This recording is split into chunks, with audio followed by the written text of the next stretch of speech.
Welcome, my friends, and let me tell you a gripping tale of murder, betrayal, and the search for justice by a woman who served 10 years behind bars. Enjoy the story. Sarah Johnson stared at the dirty warehouse floor, her calloused hands aching from hours of lifting heavy boxes. Strands of greasy brown hair fell across her pale, gaunt face. Just 2 weeks ago, she thought this backbreaking job was her ticket to a new life after 10 years in a Louisiana state penitentiary. But now it had all come crashing down. Again. "Johnson! Andrews! In my office now!" the warehouse manager barked. Sarah glanced at Kelly Andrews, her coworker and former cellmate. They had stuck together on the outside, determined to go straight. But with their criminal records, good jobs were impossible to find. This gig at Valdez Shipping and Receiving was the best they could get. The women trudged to the manager's office, the smell of stale cigarettes and cheap cologne hitting them as they entered. Frank Valdez, a pot-bellied man with beady eyes, glared at them from behind a cluttered metal desk. "You're fired, both of you," he spat. "I don't want no convicts working for me.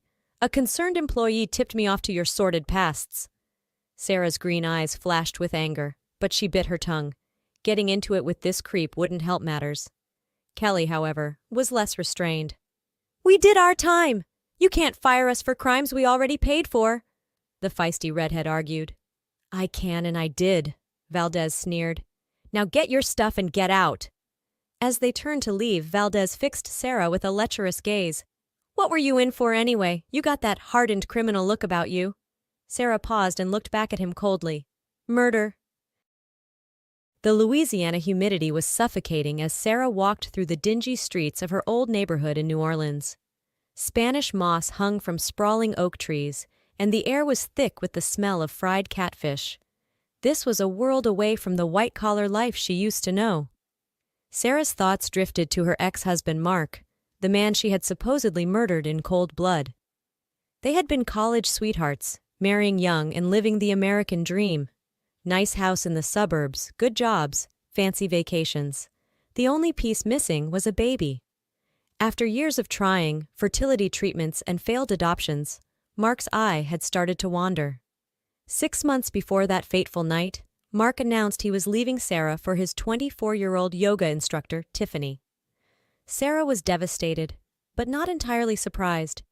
She had sensed them growing apart, saw how Mark's eyes followed young mothers pushing strollers down the street. When he said he wanted a divorce, she didn't fight it, just quietly signed the papers and watched him drive away. Half a year later, Sarah returned home from her shift as an ER nurse to find Mark's body splayed on her living room floor, eyes open and mouth froze in a surprised "oh." She called 911 in a panic, watching helplessly as the paramedics pronounced him dead at the scene. The detective on the case, a hard-faced man named Bill Warner, immediately pegged Sarah as the prime suspect. "He dumped you and you were angry," Warner accused her. "A woman scorned and all that. You poisoned him to get your revenge." "No, I didn't. I hadn't seen Mark in months," Sarah protested. But it was no use. The medical examiner found a massive dose of Sarah's prescription sleeping pills in Mark's system. Her fingerprints were all over the apartment. There was no sign of forced entry. To the cops, it was an open and shut case. Sarah Johnson, 35, murdered her ex-husband in a jealous rage. At the trial, prosecutors painted Sarah as a cold-hearted killer. Her own friends and family turned against her, believing she must have snapped. Her attorney, an overworked public defender, barely put up a fight. Sarah was convicted of second-degree murder and sentenced to 15 years in prison. As the bailiff led her away in handcuffs, she locked eyes with Mark's brother Andrew, his face etched with hatred and disgust. Sarah would never forget the smug look of satisfaction on Andrew's angular face as she was dragged down to hell. Sarah slammed her shopping basket down, the metal clanging against the checkout conveyor belt. After losing yet another dead-end job, she was back to pinching pennies and clipping coupons just to eat. As she watched the cashier ring up her meager groceries, rice, beans, canned tuna, white bread, she thought back to her stint at the Eunice Hunt Correctional Center for Women. Her first day, Sarah was terrified, sure she would be eaten alive by the hardened criminals surrounding her, But her cellmate Kelly took her under her wing, showing her the ropes and keeping the more predatory inmates at bay. Kelly was in for murdering her abusive husband Denny, a meth head who took sick pleasure in beating her senseless and molesting their 2 young daughters. After one particularly brutal attack, Kelly had grabbed a kitchen knife and fought back with all she had, stabbing Denny 16 times until he lay dead in a pool of his own blood. No one could say Kelly didn't have justifiable cause. But the small-town Louisiana jury saw things differently. They found Kelly guilty of manslaughter and gave her 12 years. Her girls placed in the foster system. Kelly was angry and bitter, but not at the system that failed her or the man who tormented her for years. She reserved her rage for herself, for not killing Denny sooner, before he could lay a hand on her babies. Sarah and Kelly formed an unlikely friendship behind bars, bonding over their shared pain and determination to survive. When Sarah was paroled after 8 years for good behavior, she promised to stick by Kelly on the outside. She was there the day Kelly was released, a plastic bag with her meager possessions in hand. They moved into a cramped studio apartment in the 9th Ward, sleeping on stained mattresses on the floor, and subsisting on food bank handouts. But they were together and they were free. After being fired from the warehouse, Kelly still found work as a janitor at New Orleans General Hospital and helped Sarah land a job there too. Scrubbing bedpans and mopping up strangers' bodily fluids wasn't exactly Sarah's dream career, but it paid the bills and kept her parole officer off her back. Their co-workers, a gossipy bunch of nurses' aides and orderlies, quickly sniffed out Sarah and Kelly's histories. "I heard that one's a killer," Tamika Watson, a young LPN, whispered loudly as Sarah pushed her mop past the nurse's station. "Offed her husband for insurance money." "Well, I heard the redhead stabbed her old man and watched him bleed out," Sharice Brown replied with a shudder. "Never trust a woman who's done hard time." Sarah and Kelly endured the daily indignities and sideways glances. In this post-conviction life, it was all they could do to keep their heads down and muddle through. That was, until the night Sarah met Nadine Bellamy and everything changed. It was after midnight and the hospital's fluorescent lights cast a sickly pall as Sarah buffed the beige linoleum. The ER was quiet for once, the usual stream of drunks, overdoses, and knife fight victims tapering to a trickle. Sarah was looking forward to clocking out and falling into bed. Suddenly, the emergency room doors burst open, and a pack of paramedics rushed in alongside a gurney. On it lay a hugely pregnant young woman, her face contorted in pain, a sheen of sweat on her ebony skin. She let out a guttural moan, hands clasped over her distended belly. "Nadine Bellamy, 29, 36 weeks gestation," a harried EMT called out. "Severe abdominal pain and vaginal bleeding. BP is 80/40ths and dropping. Baby is in distress." The ER sprang to life, doctors and nurses converging on Nadine and barking orders. Sarah watched anxiously as they raced the gurney to a trauma room. She knew all too well the fear and anguish of a pregnancy gone wrong. The brief time she and Mark had conceived, Sarah miscarried before the end of the first trimester. They never found out exactly why Sarah couldn't carry to term, but she always blamed herself. Maybe, she thought, if she had just relaxed more, taken better care of herself, maybe then she'd be a mother and Mark would still be alive. Sarah shook off the dark memories and kept mopping. It was almost an hour later when she passed by Nadine's room and heard a soft voice calling, "Nurse." She stopped and peeked her head in. Nadine was alone, her face sallow and streaked with tears. She had an IV running into one arm and fetal heart monitor strapped to her belly. "I'm not a nurse, sorry," Sarah said awkwardly. "Let me go find someone." "No, don't leave me, please," Nadine begged, extending a trembling hand. "I don't think I'm going to make it. The doctors, they had a look on their faces. I could tell." She choked back a sob. Sarah didn't quite know what to say. She wasn't equipped for this, for serving as confessor to a dying stranger. But something in Nadine's plaintive gaze drew her in. She tentatively stepped into the room and moved to the young mother's bedside. "Is there anything I can do?" Sarah asked softly, lightly touching Nadine's shoulder. Nadine nodded and motioned to a crumpled piece of paper on the rolling tray table. "I wrote a letter explaining everything. If I don't make it, I need you to keep it and not give it to Andrew. Andrew Dardano. Promise me." She gripped Sarah's wrist with surprising strength. Sarah swallowed hard, mind reeling. Andrew Dardano. Mark's brother, Andrew. The man who stared her down with such contempt all those years ago. What could this stranger possibly have to tell him? "I promise," Sarah managed. "I'll deliver the message if it comes to that. But I'm sure it won't. You're young, you're strong." Nadine smiled sadly and relaxed her grip, sinking back onto the damp hospital sheets. "Bless you," she whispered. "Bless you." Just then, a phalanx of doctors and nurses pushed into the room. "Miss Bellamy, your blood tests show your liver is failing. The baby is in severe distress. We need to do an emergency C-section now to try to save him." Sarah quickly excused herself as the medical team converged on Nadine. She retreated back to the service elevator, letter clutched in her shaking hand. Nadine's son Romeo was delivered by cesarean at 1:16 a.m., robust and pink and screaming. But by the time he took his first breath, his mother was already gone. Sarah stared at the crumpled letter on her dingy apartment floor, head spinning. According to Nadine's final confession, she hadn't just known Andrew Dardano. She had been sleeping with him and helping him murder his brother in a sick, twisted bid for Mark's money.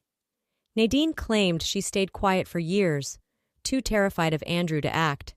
But as her due date approached, and she thought of the innocent life inside her, she knew she had to come clean before it was too late. She started documenting everything, writing down dates, places, and verbatim conversations. She even recorded a few of their fights on her phone and saved them on a flash drive. Now here it was, the truth literally in Sarah's hands after all these years. She could scarcely breathe as a tidal wave of emotions crashed over her.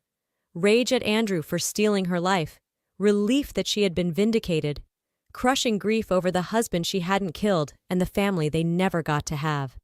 As tears streamed silently down her hollow cheeks, Sarah heard keys jingle in the apartment door. Kelly. With trembling hands, Sarah shoved the letter back into its envelope. She would tell Kelly everything. But first, they needed proof. Sarah carefully replaced the letter, then locked it in the cheap safe under their sagging couch. She needed to be smart about this, to make sure the police would believe a two-time felon over a grieving brother and upstanding businessman. Andrew Dardano strode through the hospital corridors like he owned the place, his Ferragamo loafers clicking importantly on the dingy tile. When the hospital called to inform him Nadine had died, but his son survived, he knew he had to move quickly. The little bitch probably blabbed their secret to someone. If any evidence of their scheme got out, he'd be ruined. Everything he worked for, murdered for, would be lost. Andrew spotted a tired-looking resident in wrinkled scrubs and puffed out his chest. "You there. I'm Andrew Dardano, Nadine Bellamy's fiancé. I need to collect her things." The doctor blinked and shuffled some charts. "Ah, yes, my condolences, Mr. Dardano. If you'll just head to the nurses' station, they can help you with any personal effects." But Andrew was already barreling past, making a beeline for the bank of patient lockers near the trauma rooms. He had to find that damn letter and flash drive before anyone else did. Just as Andrew reached Nadine's locker, he heard an angry shout. "Hey, what are you doing?" He whirled around to see that convict Sarah and her little ginger crony in their janitor get-ups. Sarah was clutching a manila envelope, eyes blazing. "You lying murderous bastard," she spat. "It was you all along. You killed Mark and let me rot in jail for it." Andrew froze momentarily, then quickly composed himself. He straightened his silk tie and smiled thinly. "Sarah, unpleasant as always. Still spouting your paranoid delusions, I see. You're not well. Let's not make a scene, He took a menacing step toward her, expecting the women to cower. But Kelly moved protectively in front of Sarah. "You don't scare us, pretty boy," she growled. "We know everything. Nadine wrote it all down. How you and your junkie buddy roofied Mark with Sarah's pills. How you were fucking Nadine on the side and got her knocked up. It's over." Andrew felt rage course through him, but he maintained his cool facade. "You really expect anyone to believe the ravings of two pathetic junkies over me? I'm a respected businessman. I have the police chief on speed dial. No one will take your word over mine." "They don't have to," Sarah said coldly. "We've got you on tape. Nadine recorded everything and it's all in here. She waved a small flash drive. Andrew felt his veneer crack as panic rose in his throat. He lunged for Sarah, determined to snatch the drive, but Kelly intercepted him with a sharp elbow to the face. Andrew stumbled back, blood spurting from his nose. "You bitches!" he snarled, voice muffled through his cupped hands. I'll kill you both." "No, you won't," said a deep voice. Andrew spun to see two cops flanking a hospital security guard, guns drawn. "Andrew Dardano, you're under arrest for the murder of Mark Dardano," said the taller officer. "You have the right to remain silent." As the police cuffed Andrew and read him his rights, Sarah sagged against the wall, knees weak with relief. Kelly put a steadying arm around her and whispered, "We got him. It's over." Sarah watched through tear-filled eyes as Andrew was led away, still bleeding and screaming obscenities. She knew it was far from over. There would be trials, media circuses, painful rehashings of the past. But for the first time in a decade, the truth was finally out. She was free. 1 year later, Sarah Johnson stood on the sprawling veranda of the Dardano family mansion, bouncing a babbling Romeo on her hip as the warm Louisiana breeze rustled the stately live oaks. If you had told her a year ago, as she walked out of prison with nothing but the clothes on her back, that she'd be here, the lady of the manor, raising her one-time rival's child, she would have laughed in your face. But fate was funny that way. After Andrew Dardano was convicted of murdering his brother Mark, and Nadine's evidence came to light, Sarah found herself in the unexpected position of being the sole guardian of Mark's estate and his orphaned nephew. She petitioned the court to adopt Romeo, refusing to let an innocent child get lost in the system like her friend Kelly's daughters had. The media had a field day, painting Sarah as a crazed husband killer out to steal her victim's fortune. But when the truth about Andrew's deception was revealed, the story changed to one of a wrongfully imprisoned woman fighting for justice and family. Sarah decided to sell her story rights to a major network, netting a hefty sum and a series of primetime interviews to tell her side. She used the money to buy Kelly a cozy bungalow on the other side of New Orleans, far from the memories of Andrew's abuse and Mark's murder.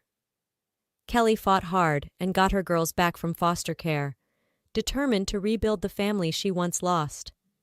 Sarah knew she could never repay her friend for her steadfast loyalty during their darkest days, but she was grateful beyond measure. As Sarah looked out over the manicured grounds of her new home, Romeo cooing contentedly in her arms, she reflected on the strange twist that had led her here. She thought of her own lost babies, the ones she and Mark had never been able to bring into the world, and felt a pang of wistful longing mixed with gratitude. She finally had the chance to be a mother, to shower a child with all the love and devotion stored up in her wounded heart for so long. Sarah knew the scars of the past decade would never fully fade. There would still be nightmares, still be days when the weight of her losses threatened to crush her. But as she gazed at Romeo's perfect cherub face, so like his uncle's, she made a silent vow to be the parent he deserved. Blood be damned. She would not let the sins of the father poison this innocent soul. "It's just you and me now, little man," Sarah whispered into Romeo's wispy curls. "We've been through the worst of the storm, and I promise from now on, I'll make sure we get nothing but clear skies." Sarah turned and carried her new son into the grand foyer of the house, ready to begin the next chapter of their lives. She had emerged from the darkness, battered but unbroken, and she was determined to walk in the light.